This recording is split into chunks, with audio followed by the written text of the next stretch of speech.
வணக்கம் நண்பர்களே. ஒரு வார்த்தை வாழ்க்கையை மாற்றுமா? கண்டிப்பாக மாற்றும். வாருங்கள் பார்ப்போம். சமீபத்தில் தமிழ் திரைப்பட உலகின் தலைசிறந்த இயக்குனர்கள் ஒருவரான பாரதி ராஜா அவர்களின் மறைவு பெரிய இழப்பை ஏற்படுத்தியது. அவர் தமிழ் சினிமாவில் ஏற்படுத்திய மாற்றங்கள் காலத்தால் அழியாதவை. சுமார் 40 ஆண்டுகளுக்கு முன்பு தமிழ் திரைப்படங்கள் பெரும்பாலும் நகர வாழ்க்கையும் வழக்கமான கதாநாயகர்களையும் மையமாக கொண்டிருந்தன. அந்த நிலையை மாற்றியவர் பாரதி ராஜா. கிராமங்களில் இயற்கை அழகையும் மண்ணின் மனத்தையும் மக்களின் உணர்வுகளையும் திரையில் உயிரோட்டத்துடன் கொண்டு வந்தார். சாதாரண கிராமத்து மனிதர்களும் கதாநாயகர்களாக இருக்க முடியும் என்பதை அவர் நிரூபித்தார். பல புதிய முகங்களை அறிமுகப்படுத்தி தமிழ் சினிமாவிற்கு ஒரு புதிய பாதையை உருவாக்கினார். குறிப்பாக மதுரை மற்றும் தென் தமிழக கிராமங்களின் வாழ்க்கை முறை, கலாச்சாரம், மொழிநடை ஆகியவற்றை உண்மை தன்மையுடன் திரையில் பதிவு செய்து ஒரு புரட்சியை ஏற்படுத்தினார்.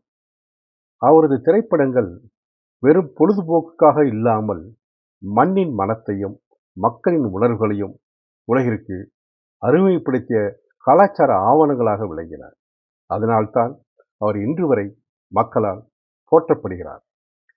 அவர் இயக்கிய திரைப்படங்களால் மட்டும் மக்களை ஈர்க்கவில்லை, மக்களின் மனதில் நீங்காத இடம் பெற்றது அவர் அடிக்கடி உச்சரித்த ஒரு அன்பான வார்த்தை.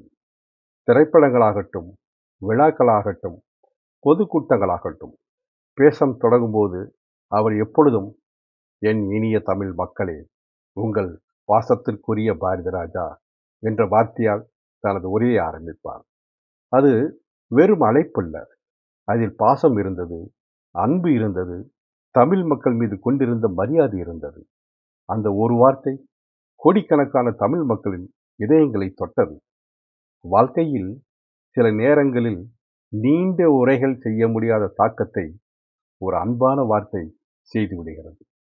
பாரதி ராஜா அவர்கள் உதித்த அந்த ஒரு வார்த்தை அவருக்கும் தமிழ் மக்களுக்கும் இடையே ஒரு அழியாத பாசத்தை உருவாக்கியது.